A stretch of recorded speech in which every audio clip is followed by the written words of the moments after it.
advocacy which provided financial support in terms of training and helping poets write their poems. As a result, we trained some poets and social activists.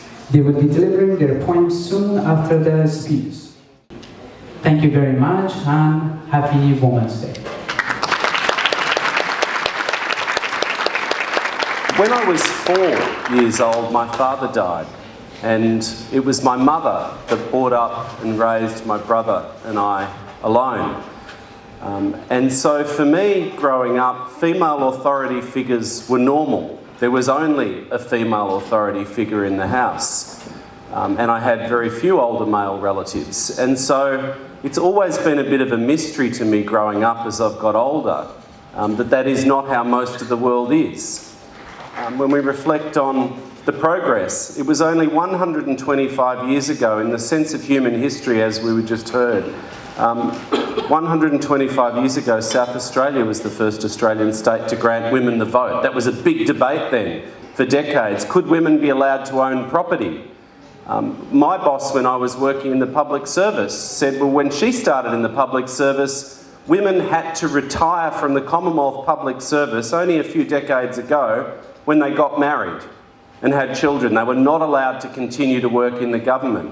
And so we think at times that these things may be far away elsewhere in the world, but we have made such progress in such a short space of time in Australia with gender equality, and we should be proud of that progress that we've made.